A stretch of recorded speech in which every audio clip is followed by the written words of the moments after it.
So Private First Class Delbert Smith, huh? Yes. So what made you choose to join the Army instead of staying home? I was drafted. Drafted? That's not much of a choice, is it? No. Now, I was deferred for the farm for 1 year. And I was supposed to get deferred. I thought it was permanent. And May the 2nd, when I was 19, there's a letter in there, your report for draft, you're going to be report for duty May the 25th.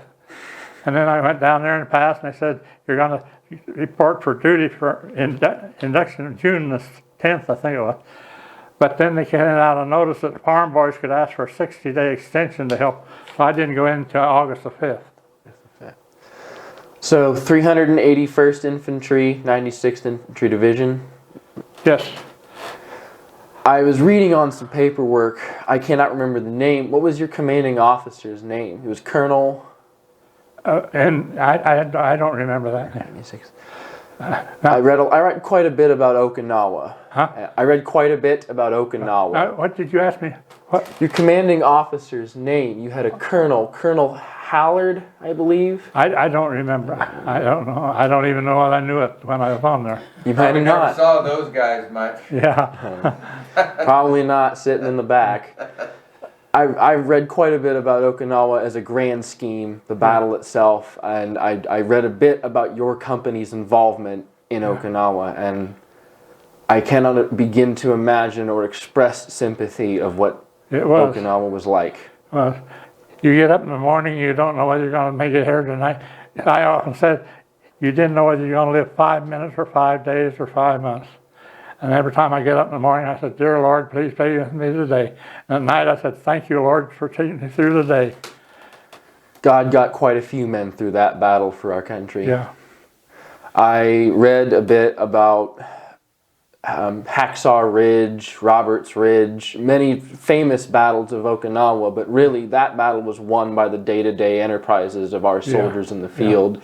And it could not have been won without camaraderie in the ranks. What was your experience like with the men you served with? Well, we just got up and fought, and then, like I said, we didn't know whether it was going to be. But I don't know. The editor of the Stars and Stripes was in Germany, and the war ended in Germany. He come over there, and he wrote in the paper, the Stars and Stripes. He says, "I thought Germany was hell." He says, "Over here, this is double hell. 24 hours a day, you're faced with the Japs, night and morning." The Japanese were a different enemy than what we faced in Europe. And there was a different sort of intensity due to their culture. I can't begin to think what it is like to fight an enemy who has no choice in surrender. Over there. We knew they were our enemy, and they had been on that island for 15 years, and all the pillboxes were really constructed tight.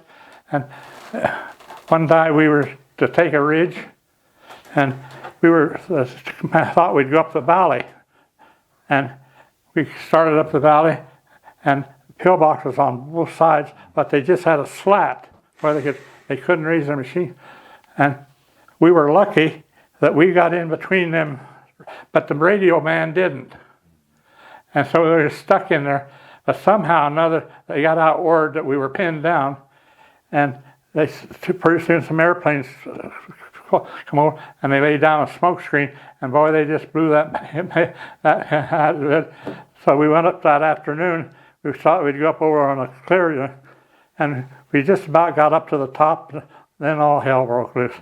Mortars and artillery shells started coming over. And we knew we had to get to the top before night, so we did finally make it. But so we could fire down on the others. But we lost quite a few men on that side. Delbert, do you recall what company you were in? A, B, C, G? Well, actually, I was in headquarters company, anti-tank. Okay. But we were, like I said, we didn't have any tanks, so we fought right with the infantry. Your detachment was part of the force involved with assaulting the defensive line of Shuri Castle. I read several times that it had not been for that defensive line, we would have been on Okinawa far shorter than we had been. Yeah. It was a 15 square mile just ring of hell around one Yeah. building. How strong was the Japanese defense that around that perimeter? I mean, well, it's just like a cat and a mouse. They were the mouse, we had to crap up on them. But if it hadn't have been for our airplanes and our artillery, it would have been hell.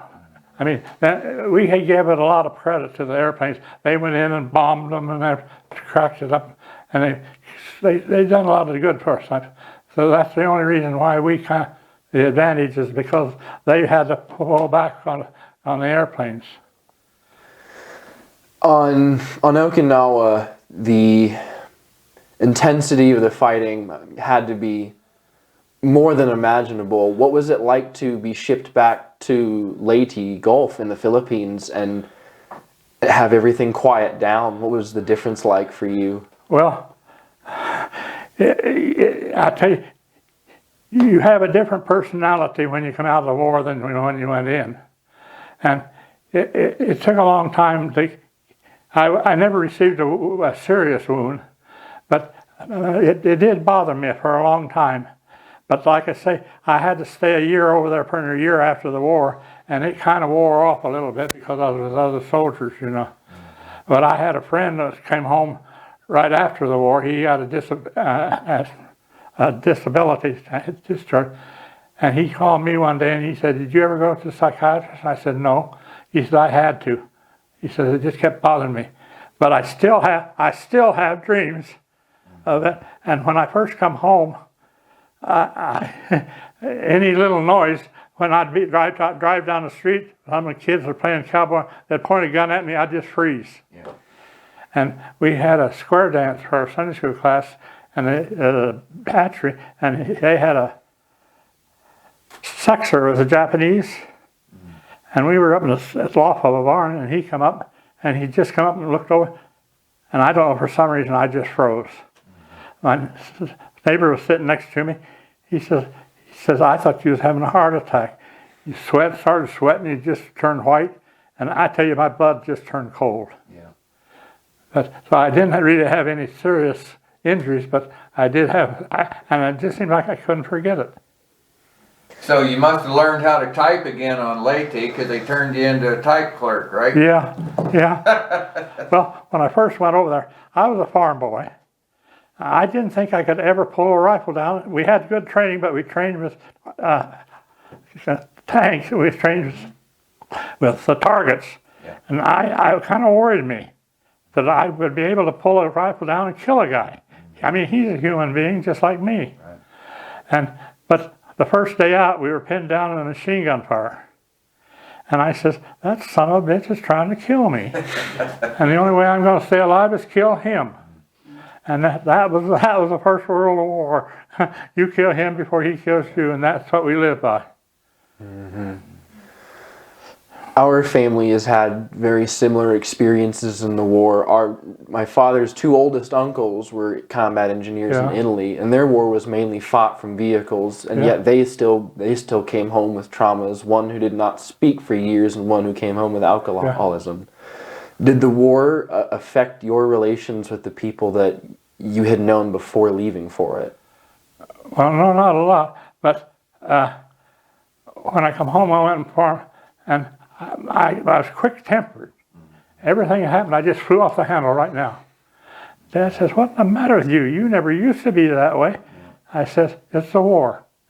And like I say, you don't have the same personality as you did when you went into the war as you do when you come out. Mm-hmm. With Leyte Gulf and with the Philippines, your job was for typing up civilian pay and other records? What? Well, what was your duties as a typewriter in the Pacific and on the Philippines? What was your job to type? Well, after the war, I told you in the Philippines, and one day they called me into the room and says, "Can you type?" I says, "No." And then they sent me up to this detachment. And up in that detachment, I was the right-hand man for the officer. And I drove and then typed and filed his papers and talked and drove his car for him, and that's about it. Didn't milk any cows though. No cows to milk. With the surrender of Japan and the return of forces to America, did you feel like you did your part in service to our country? I was on an LST going from Okinawa to the Philippines to train for invading Japan when they dropped the atomic bomb. And when they said the war is over, I don't think you've seen a dry eye on that ship. Everybody was hugging everybody and crying. Now maybe we'll get to go home and see our parents. I firmly believe that every man who fought in that war for our country did their part, regardless of what it was. Yeah. And we thank you for that. Nothing less than the full sacrifice. No greater love hath a man for his brother than to lay down his life. That's what kind of worried me. I was supposed to be a Christian. And you can't kill a man and be a Christian. You're supposed to love your enemies as a neighbor. But in a war, you just can't do that. Mm-hmm. But in the Bible, it says, like you said, it's the man that lays down his life for his country or for his friends. So I guess I'm forgiven for that. I'm sure you are. Absolutely. Coming after the war, was return to civilian life easy? Well, fairly easy, because I kind of stayed over there a year with the boys, and kind of, we were all kind of together. But although these boys that I was with were just from the States, and they hadn't been in the Army hardly a year yet, so they were. But I did have a couple friends with me that came back from the war, so I kind of hung with them, kept with them more than I did the others. Mm-hmm. What was your relationships like with the men in your squad and platoon and the men you fought with? We were real close. We had to look out for each other. Were you able to keep in contact with any after? Just this one. I sent Christmas cards to 5 others, and they sent me Christmas cards. But we didn't call. This one from Texas, he was my foxhole buddy. In Okinawa, we laid 2 in a foxhole, one looking one way and one looking another way.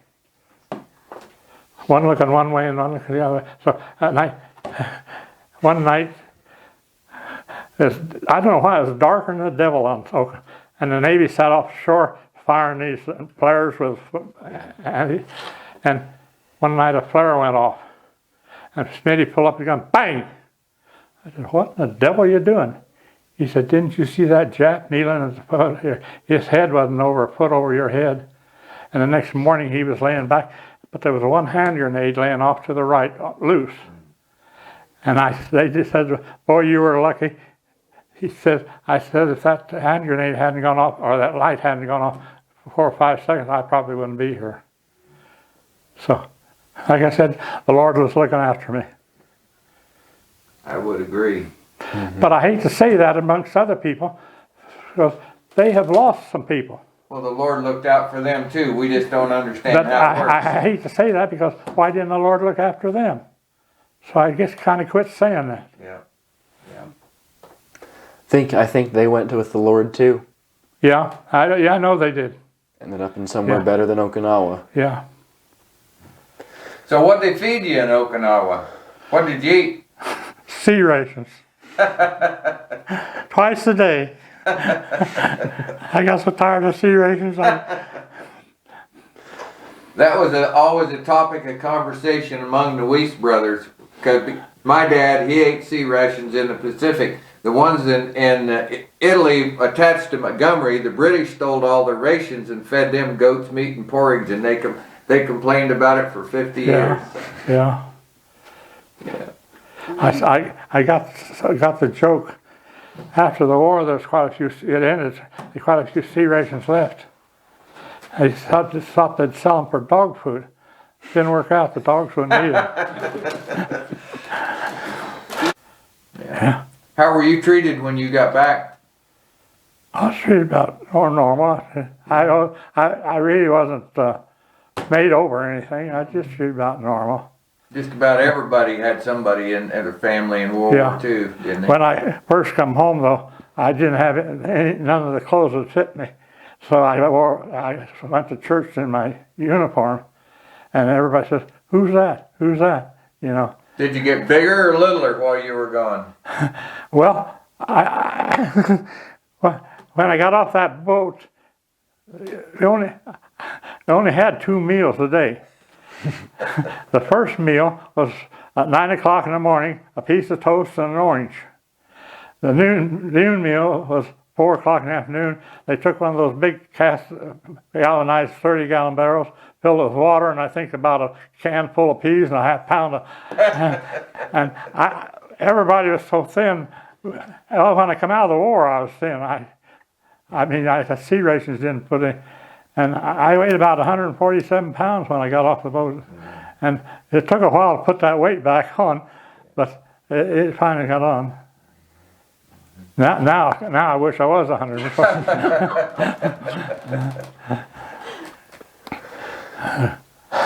I can't think of anything else to say but thank you. You're welcome. For the sacrifice that you made yourself and the men of your unit and our army. Yeah. And like I said, you didn't know how long you was going to live.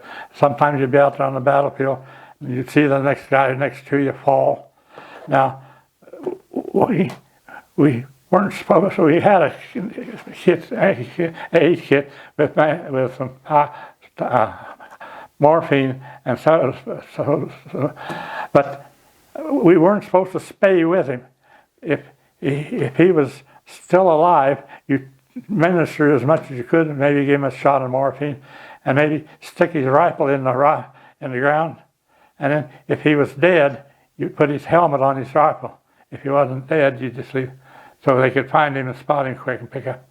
But you know, when you treat a guy that's just been shot and he's your buddy, you know, it really hurts, and you just don't know. You say, well, maybe tomorrow I'll be that way. But you're just living in constant. But you're really not yourself. You just kind of like a mummy. You just get up and keep it going. You know you got to kill him before he kills you. It's a strange feeling. How many nights did you actually have to spend in a foxhole? Well, every night we was on Okinawa, and every night we was in the Philippines. I think. Well, the war, we landed on April the 1st, 1945, which is Easter Sunday morning. Mm-hmm. And we were supposed to take it by May the 30th, but we ran over until June the 28th. That was when the island was secured, but we didn't get out of the foxholes until about the middle of July. So we had to go out and there's some Japanese up in the hills that we had to flush out. And actually, that wasn't very easy. That brush and everything, you had to hack your knife and chop our way through. But we could live through it. Did you have to dig a new foxhole every night then? Not then. We lived in terror. Well, we lived in foxhole until about June the 15th. That's when we was flushing out. But after that, we stayed in. We departed from Okinawa on August the 5th. Yeah. And they dropped the bomb during August. And then I told you the rest of it. Yeah. But when we left Okinawa on August the 5th, we were in an LCC. I don't know, you know what that is? That's a flat bottom boat. Mm-hmm. We had no barracks or no. We were supposed to sleep up on top on army cots, but we hit a hurricane, and we had to go down, and we slept for about 5 days. We slept in the hole with our boats or our trucks, and we slept on them tops of the canvases, and all we got was water and crackers. And one time, I grabbed the whole ship, and the sailor said the next morning we come in within 2 degrees of no return. And if that ship would have went over us, caught down there in that manhole, we wouldn't have got out of there. So even though the war was over, we still experienced some close calls. But we landed on Leyte and safe sound. But we were Well, we just got, one day we noticed we were supposed to tear down. Okay, and that's tomorrow. You're gonna load up a ship and go up to Japan for. And we got out there and we waited and we waited. And about 4 o'clock, your orders have been changed. Go back and pick up. And that's when they said we're 96. We're going home. So I didn't get to go to Japan. How long were you on Okinawa? From June the 1st to August the 5th. Okay.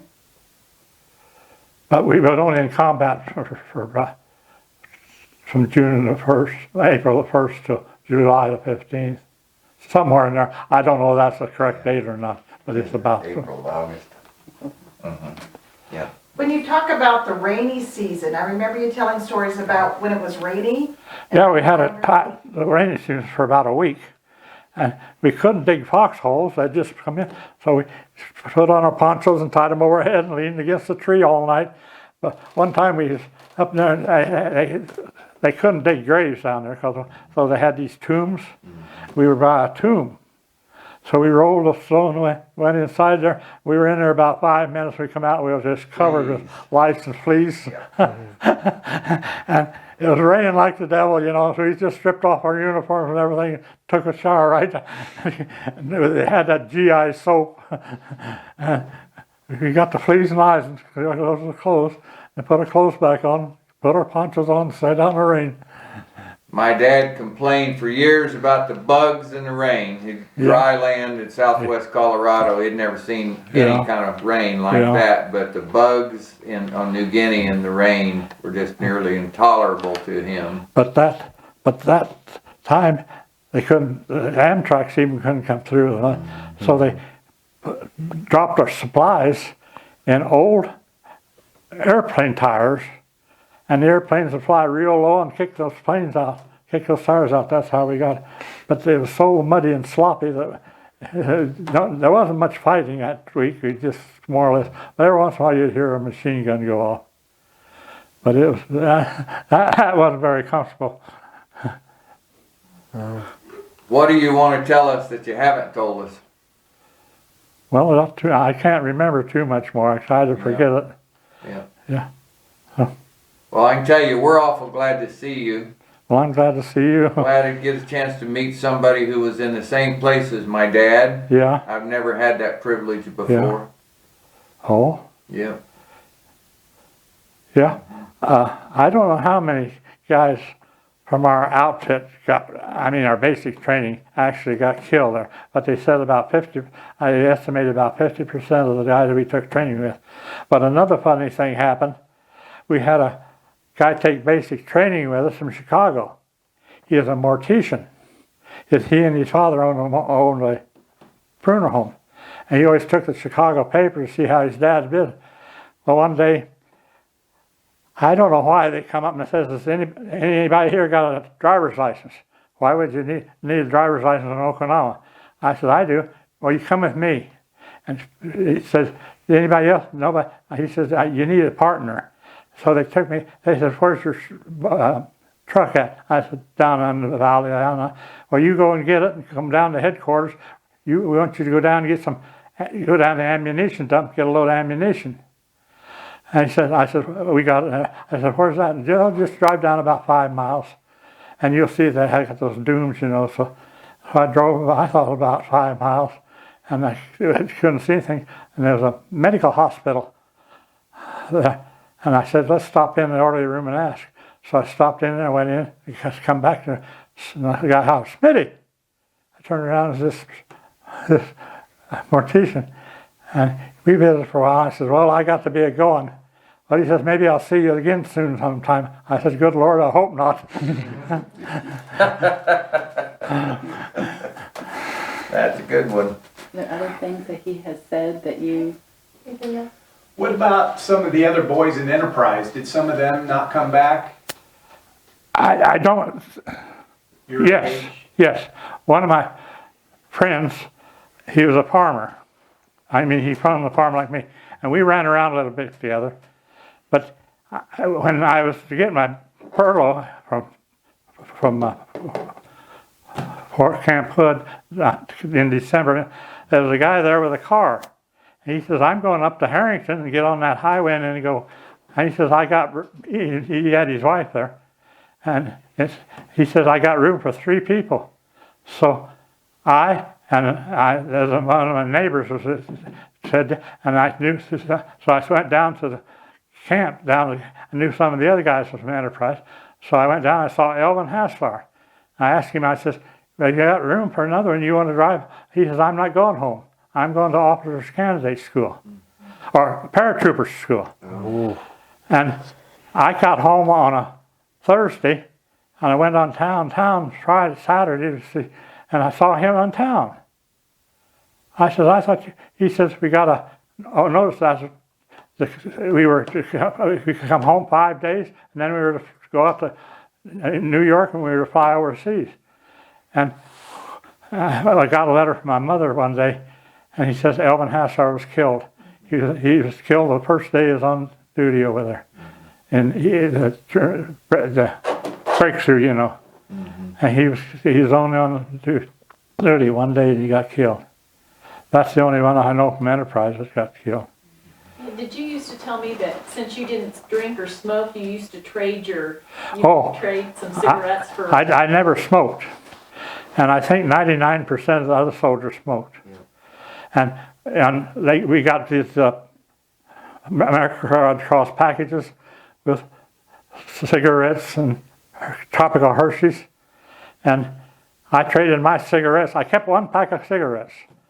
And I traded my for these tropical Hershey's, but I wanted that 1 pack of cigarettes because on Okinawa, when you come in a bunch of civilians, you offer them cigarettes, boy, they're just your friends forever. But one day, the captain or sergeant says, Smitty, you take a couple guys to go back to that village. They most generally, over there, they had just lived in thatched huts, you know, about 3 or 4 in the neighborhood. And they went through that village and they didn't blow them apart. He says, you go back and see if there's any Japs hiding in that.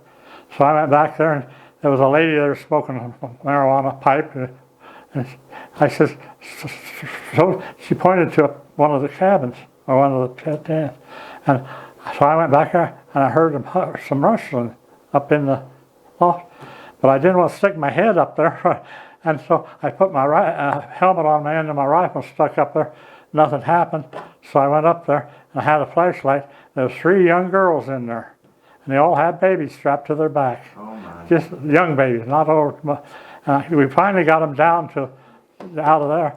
And we said, I held up this Hershey candy. I said, pointed to the baby's mouth. And then we tried to get them to go. And they just screamed and scratched us. And you can't. And so I told one of the boys, I said, run back to, we didn't have walkie-talkies like they did now. Go back there and call the MPs.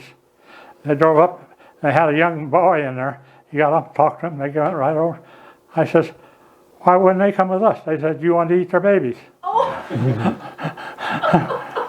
I says, that's absurd.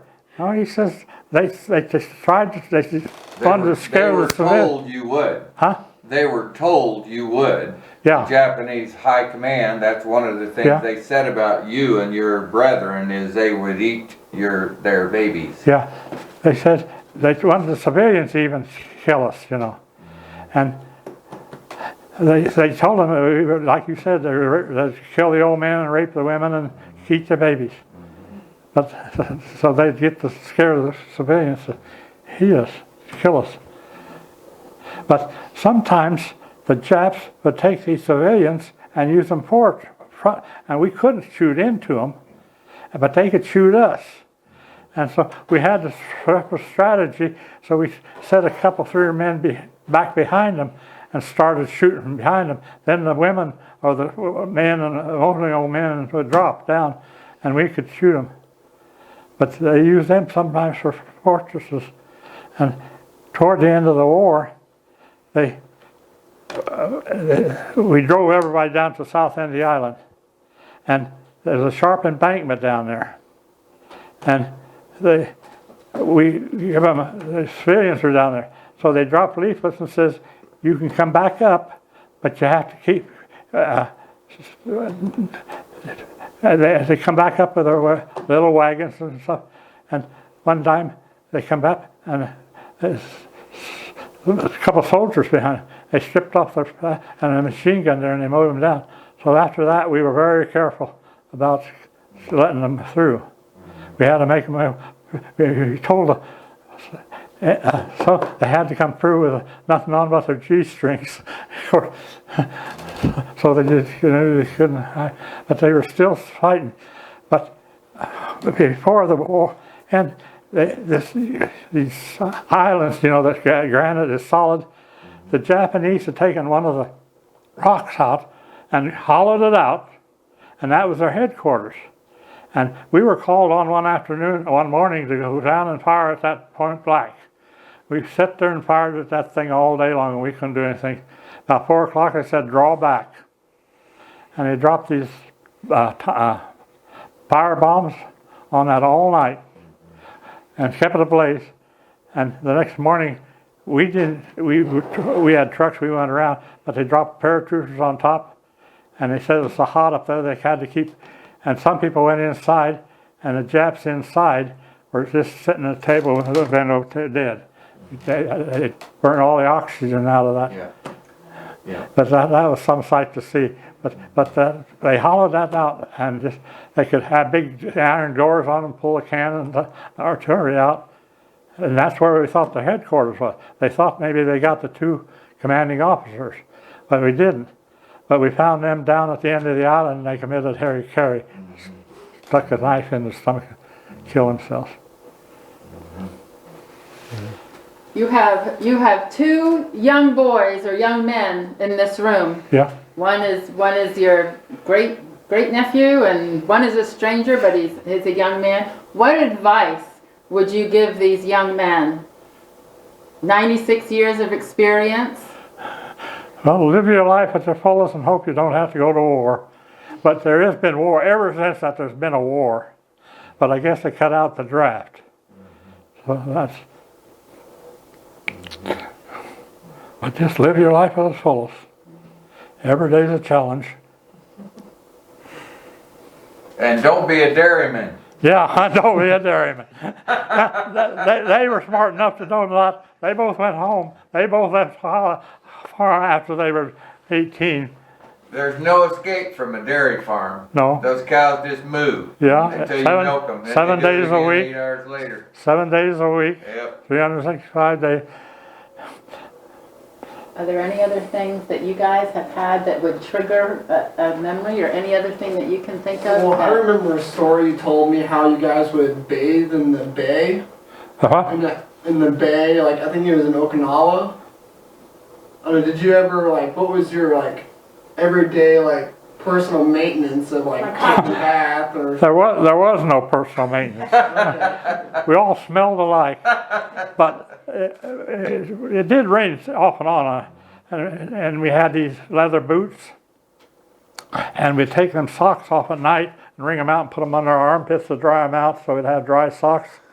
But many soldiers got foot rot, so they come and took those leather boots away and issued a rubber canvas because that way it let air in and let it breathe.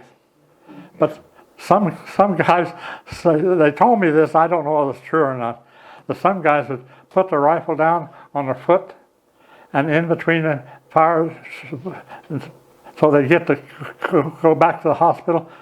And some people would put iodine on the end of cigarettes and smoke them so they get spots on their lungs or TB. They were desperate to get off the front lines.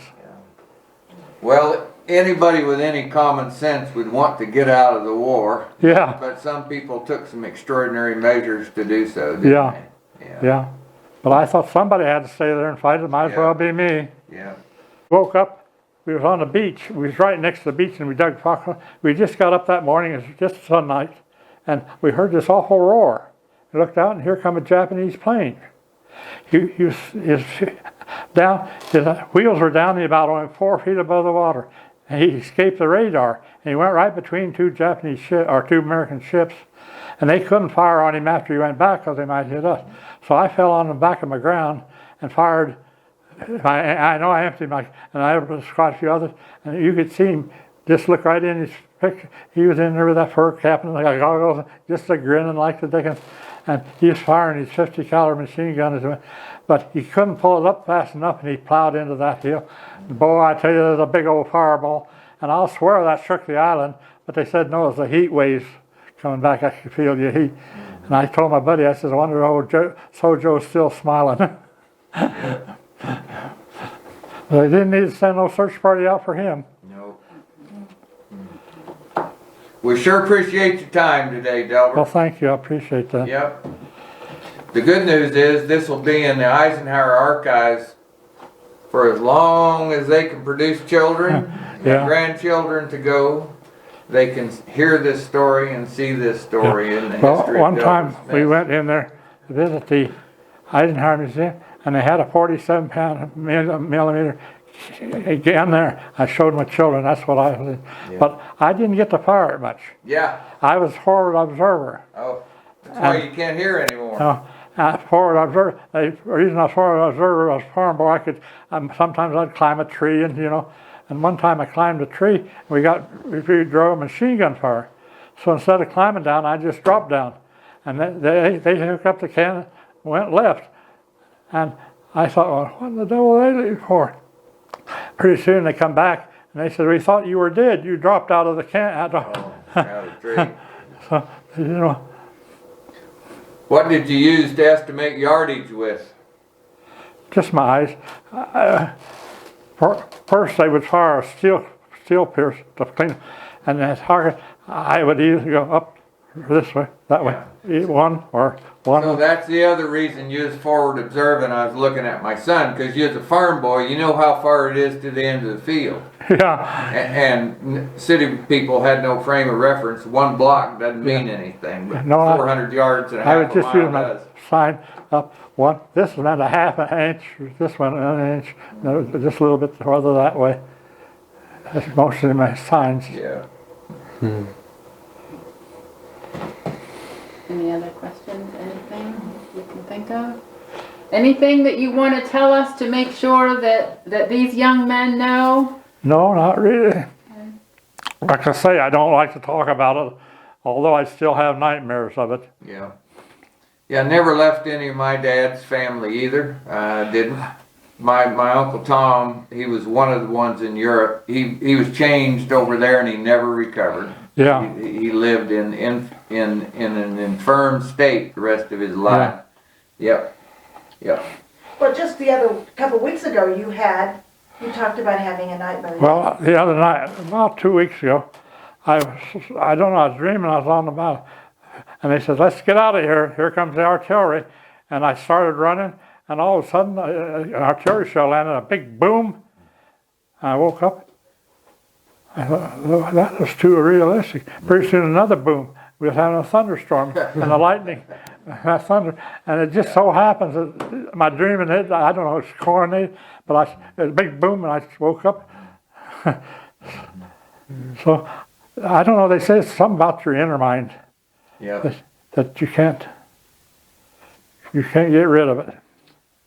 Well, I'm pretty certain we were never designed to do these kinds of things to each other. It wasn't the Lord's plan for us. It was our plan for us. Although there was wars in the Bible. Yeah. So, but that's the good thing is forgiveness covers us. Yeah, I feel I was fortunate. I feel sorry for the boys that didn't get to come home because they deserved to come home just as much as I did. Yeah. Thank you, Delbert. Thank you.